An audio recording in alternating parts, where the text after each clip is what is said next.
இயேசு உங்களை நேசிக்கிறார். பிரியமானவர்களே, இந்த நாளில் ஆண்டவர் நம்மளோடு பேசும்படிய வேதத்திலிருந்து 2 வசனங்களை கூட வாசித்து நாம் அறிந்து கொள்ளக்கூடிய, ஆண்டவர் நம்மளோடு பேசக்கூடிய காரியங்களை பார்ப்போம். அது அப்போஸ்தலர் புஸ்தகம் 2வது அதிகாரம் 5வது வசனம் இப்படியாக சொல்லுகிறது: வானத்தில் கீழ் இருக்கிற சகல தேசத்தாரிலும் இருந்து வந்த தேவ பக்தியுள்ள யூதர்கள் அப்பொழுது எருசலேமிலே வாசம் பண்ணினார்கள்.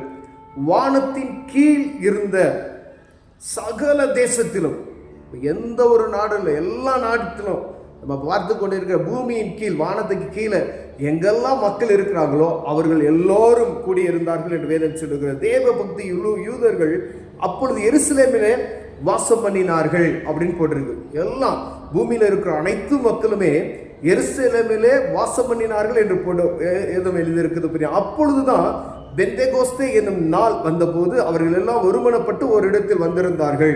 அப்பொழுது பலத்த காற்றடிக்கிற முழக்கம் போன்ற வானத்திலிருந்து சடுதியாய் ஒரு முழக்கம் உண்டாகி அவர்கள் உட்கார்ந்த வீடு முழுவதையும் நிரப்பிற்று. அல்லாமலும் அக்னிமயமான நாவுகளைப் போல பிரிந்திருக்கும் நாவுகள் அவர்களுக்கு காணப்பட்டு அவர்கள் ஒவ்வொருவன் மேலும் வந்து அமர்ந்தது. அவர்கள் எல்லோரும் பரிசுத்த ஆவியினாலே நிரப்பப்பட்டு ஆவியானவர் தங்களுக்கு தந்தருன வரத்தின்படியே வெவ்வேறு பாஷைகளிலே பேசத் தொடங்கினார்கள்.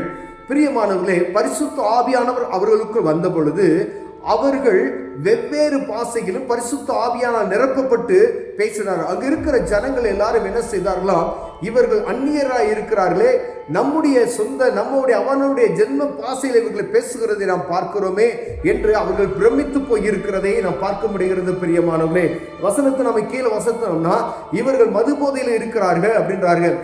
ஆனா அங்க இருக்க சொல்லப்படுகிறவர்கள் அவர்கள் எந்தெந்த நாட்டுக்காரனோ அந்த இடத்துல வந்திருக்காங்க. எல்லா பூமியின் கீழ் இருக்கிற அனைத்து தேசத்தில் இருக்கக்கூடிய மக்களும் அங்கு கூடியிருந்தார்கள் என்று சொல்லப்படுகிறது.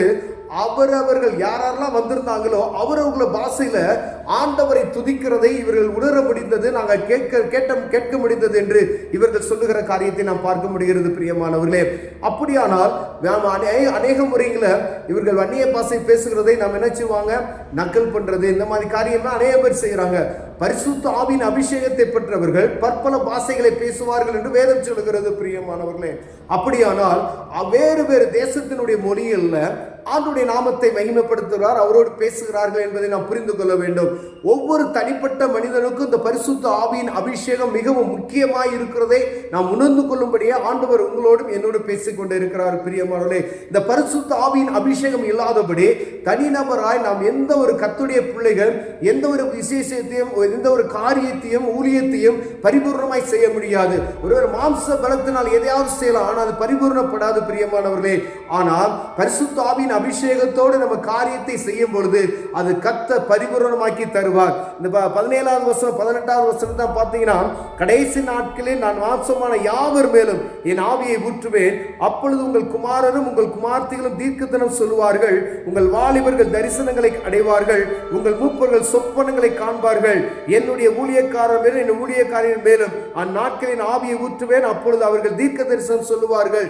இதுதான் கடைசி காலம். இப்பொழுது ஆண்டவர் எல்லா இடங்களில் பரிசுத்த ஆவியானவர் ஊற்றிக் கொண்டு இருக்கிறதை நாம் பார்க்க முடிகிறது. ஒருவேளை அதை சாதாரணமா எடுத்துக்கொண்டோம் என்றால், ஏதோ ஒரு உலகப்புறமான காரியம் போல விட்டுவிட்டோம் என்றால் அது சாதாரணமா ஆகிவிடும். இது கடைசி காலமா இருக்கிறபடியினாலே இந்த பரிசுத்த ஆவியின் அபிஷேகத்துக்காய் அந்த அக்கினியை நான் பற்றிக்கொள்ள வேண்டும் என்கிற ஒரு விருப்பத்தோடு நீங்கள் செயல்பட்டீர்களானால் ஆண்டவர் உங்களுக்கு இந்த பரிசுத்த ஆவியை தருவார். அப்பொழுது தேவனோடு நீங்கள் பேசக்கூடிய அனுக்கிரகமான காரியங்களை புரிந்து கொள்ள முடியும். பிரியமானவர்களே, பரிசுத்த ஆவியின் அபிஷேகத்தை ஒவ்வொருவரும் வாஞ்சிங்க. இதை பார்த்து கொண்டிருக்கிற அன்பு சகோதரனே சகோதரியே, பரிசுத்த ஆவியான நமக்குள் வரும்போது நாம் பலனடைந்து எங்கும் கர்த்தருடைய நாமத்தை மகிமைப்படுத்த முடியும். பிரியமானவர்களே, கண்களை மூடுவோம், ஜெபம் செய்வோம். அன்பின் தகப்பனே, அந்த பரிசுத்த ஆவியானவரை தரித்துக்கொள்ள எங்களுக்கு கிருபை பாராட்டுங்க.